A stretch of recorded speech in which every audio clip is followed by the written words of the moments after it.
Experience Strategy Podcast with Joe Pine, Dave Norton, and me, Aransas. It's been a minute since we've all gotten to hang out. So if you'll indulge us, we hope you've missed us as much as we've missed you and each other. So we thought we'd start out this episode with just a quick catch up. And then we'll get into today's conversation focused on some new translations of social media and some new ways of thinking about television and media in general. But let's start out with just a quick catch up, guys. So it's been a hot minute, fellas. Joe, you've mostly been on the road, right?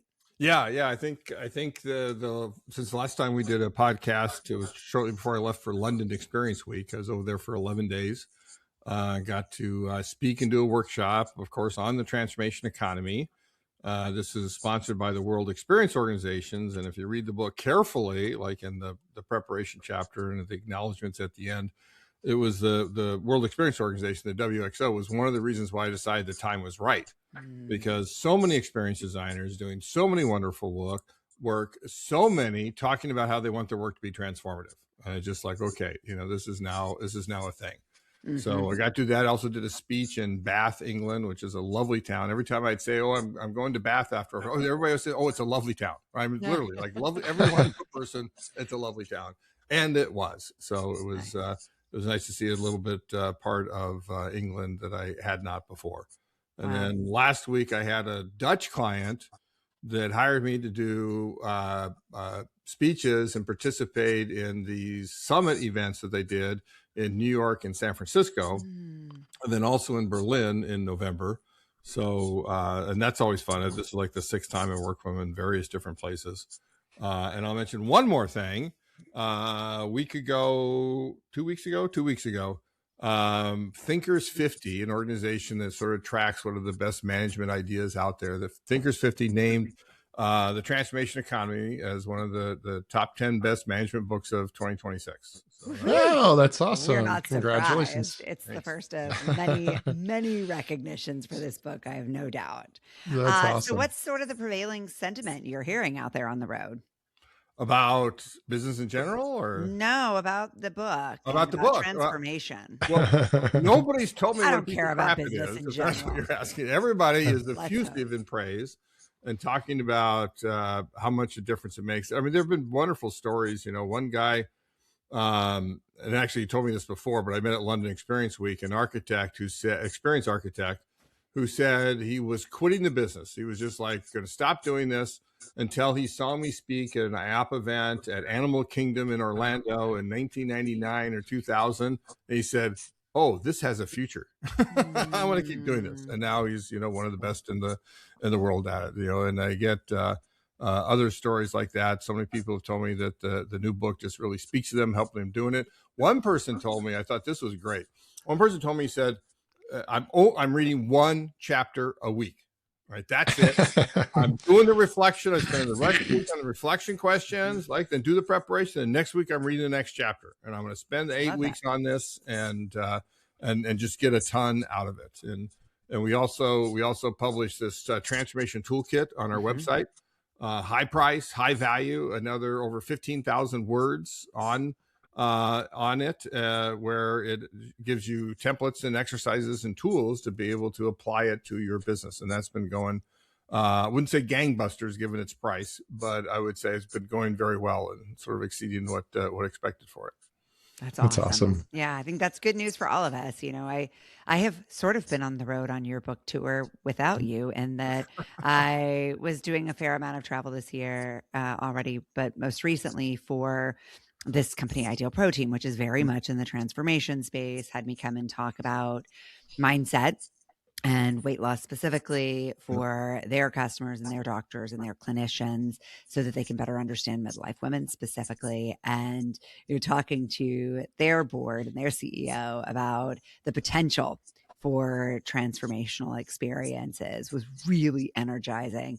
It was for a company that was born and bred in that category, right? Yep. They were created from the ground up as a transformational company. It wasn't like the layer they piled on.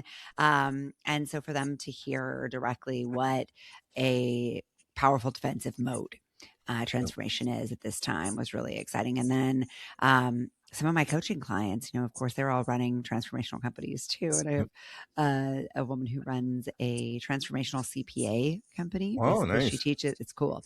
I did 2 podcasts for CPAs. We should connect you. Yeah, I told her about your book, and so we've been having a lot of really great conversations there about like for these people in these categories that maybe we don't think of initially as being a transformational role. Most people don't say, I'm going to hire a transformational accountant, but she's created essentially a collaborative learning environment where people are doing just that. And so it's been super exciting to see this work translated in all these different ways. So huge kudos to you. Really, really excited to hear more people speaking the language and actually doing the work. Right. So, what's interesting is I'm getting the same comments I've gotten for 25 years in experience accounting, which is some variation of thank you for giving me a vocabulary to understand what it is that I do for a living. And it helps me really tell other people about it and do it better. Yeah. I think that's the first thing I ever said to you. Dave, what have you been up to? Well, if it's springtime, then Dave must be talking to companies about joining the collaboratives. Is it that time of year already? Yeah, it's that time of year. Come up with a cheer. Seems like every season. Right. So, as you guys know, we've joined forces. Stone Mantle's joined forces with Cargo to present the collaboratives this year, and I'm playing a role within Cargo as their futurist. So we did this fun little thing where anybody who was interested in joining the collaboratives this year, we offered to do some free analysis for them. Cool. And I'm going to do some small vignette kind of posts over the next couple of weeks. Some of the things that we're seeing across all of these different companies that we've been talking to. This year, we're going to be looking at this topic of it's way harder to win now than ever before. It's way harder to grow than ever before. There is so much parity that is out there. And we're going to use the idea of situational markets, which we've been talking about a lot, as kind of a growth mechanism. How do you identify situational markets? And so we've got a great event coming up on May 21st. If you're interested, let us know. You can sign up to hear more about this particular topic. But yeah, it's springtime, so I'm out working the phones, working the emails. Hey guys, join the collaboratives. That's what I'm doing. Well, it's been such a wonderful events that you've been doing for decades now, right? Is it? Yeah, 24 years. Yeah. 24 years. Yeah. So you should, in fact, you should send me some of that stuff so I can share it as well. Yeah. And post it on LinkedIn as well, because there might be a lot of people there. And for those listeners not watching on YouTube, I just want you to know that this little time off has also changed Dave greatly. I see that he's moved from a pure black T-shirt to a medium gray one. It's because of what? Cargo. It's because of cargo. That's right. That's hilarious. Things have really changed for Dave. And I love this. And you, Aransas, yes? Yeah. I mean, like I said, I've mostly been traveling on doing these talks and workshops. So much of the work I've been doing right now this month, because it's Mental Health Awareness Month, is on invisible loads. I've just been getting calls from so many client companies that I've worked with in the past saying, like, help, our people are not okay. And really looking for some support for folks to better care for themselves so that they can keep going. Because I think we can talk about AI in every episode and it's probably still not enough, or maybe entirely too much. I don't know, TBD. You'll tell us whether you listen or not. But I just think one of the things that's happening that has been a second order consequence of this is that people are moving so much faster with ideas. And so it's like you can get to stage 1 of an idea or a project super fast, and you can build a lot of excitement about it, but then humans have to come in and actually make sure it gets done. And so people are carrying infinitely more projects and more cognitive load, weirdly, because of AI, which I think, we all see pretty easily where we've reduced some cognitive load. But I actually think the delta is maybe a little different than we had anticipated. Interesting. Yeah. So let's talk about this week's article. Yes. So this comes from the arts and culture section of the Wall Street Journal magazine. Headline: The talk show where celebrities and Mom Donnie share their hot takes. Kareem Rahma's Subway Takes is a hit on social media. Now he's bringing a new concept to YouTube. So the reason I wanted to talk about this is not because his show is super funny, and it is super funny, and it is super simple. The concept for anyone who's not one of the many millions of people who have watched this is he takes a subway card, a Metro card, which is funny because now there are no Metro cards. They've been replaced by a swipe. He's using it. From what I can tell, he attaches a microphone to it. Yeah. Yeah. What's right. And he's using it as a microphone. He's using it as a screen, essentially, for a microphone. Right. And so, but it does really like ground the setting and give it a sense of place. And he sits with someone and he asks them for their hot takes and like firm beliefs on something. So, from an experience standpoint, it's hitting a lot of the notes that we talk about, right? Dave talks a lot now about POV as a core differentiator. He's asking every guest, right, to share a really strong, confrontational, controversial point of view. And then he has a very clear script, which is either I'm going to 100% agree with it or I'm going to 100% disagree. Again, it's all designed for controversy. It's simple. It's second long, and it gets lots of views and lots of shares. So all that's interesting. And yet, there's a lot of content out there that's not doing anything terribly unique. What I think is super interesting is the way he's defining himself in this article.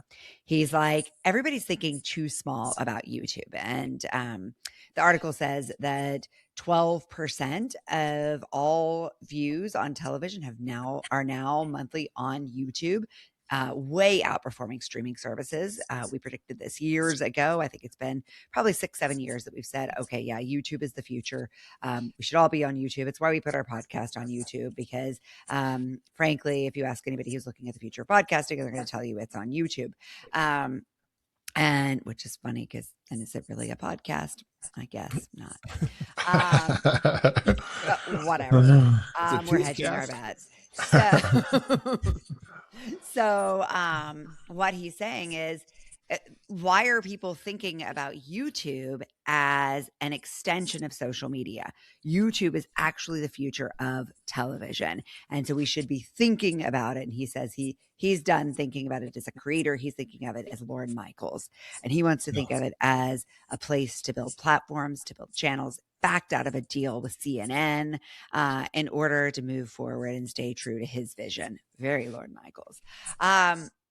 So I think we have to, as people who care about experience strategy, who are looking at this through many different lenses for our clients and collaborators, we have to start thinking, like, what does this mean for experience strategy in general, and how brands should be thinking about where and how they reach out to their customers with authentic, relevant, timely, entertaining content. Yeah, I think you're right. It's always wonderful to hear somebody using social media for something other than just being an influencer, right? Mm-hmm. I mean, he literally is trying to create stories and tell stories. And of course, he wants them to be broadcast, which is fantastic. And I think there's a lot of things that he's doing right. It reminds me a little bit of, do you remember during COVID when John Krasinski started that Good News Network? Good News Network. Man, that's why what it was was that called. Not my life? Like, really, that's all I want to do. If you want my dream life, I just want to host Good News Network. Yeah, and then he tried to sell it, and it just kind of it died really quickly. So When my husband gets fired someday because WABC TV goes under, that's what we're doing. That's what you're doing. The two of you, you'd be awesome. I think that there's a lot of things that the subway kind of suggests. First, it's very in situ, right? You're like in the place where people are actually doing stuff. There's nothing more quintessential New York. Well, there's a lot of quintessential things in New York, but Subway with the rat. Yes, right. Subway. And a slice of pizza. Yeah, exactly. And ideally, an unhoused person falling in your lap. And it reminds me a little bit of something that we were talking about in the collaboratives back in 2015, which is we had a certain very large media company in the program that year, and they were like, how do we create content that is designed for that 30 seconds that you have, that 90 seconds that you have, that minute and a half that you have. And now that's just the way we consume so much content today, is it based in these micro moments when we're on the subway, when we're in the car, when we're doing something else. That's the way content is distributed and understood. Some great things came out of that year in the collaborative for that particular media company, and we're proud of the fact that to this day, people are still being influenced or being entertained, I guess is the better word, because of some of that work. So I think there's some great things that are going on just from the environment that Rahma has put together, let alone the content, which is also really good. Yeah, it's super entertaining. Joe, what's your take? Yeah, it reminds Do I agree 100% or disagree? I think that's stupid. Like there are many things I 100% disagree with, not what Dave said. There are a few things I 100% agree with, not what Dave said. But it reminds me, I'm trying to remember the name of it. I want to say like Tubi or something. But there was a short form video company that was created by former HP, former eBay, Meg something, and some Hollywood folks. And it like created in like 6 months. But it was, I think it was like 3-4 minutes, and you have episodes. And now I remember there is companies that do exactly that now. And this is a little longer form, less produced, right? Those are more produced things, but I still think that is how people, not me, but that is how many people increasingly want to consume media, as they say, to get the entertainment value out of it. Absolutely. In fact, my kids, they would much rather watch YouTube than watch Netflix or something along that line. And I haven't made that. And we should explain it's not like your kids are teenagers, right? No, they're adults. 20s, 30s.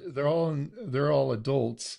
And I've got to make that transition as well. I was a little put back in the article that they kind of made this a Gen Z kind of thing, because I think I'm just taking a little bit longer, but it's because I have a built-in pattern.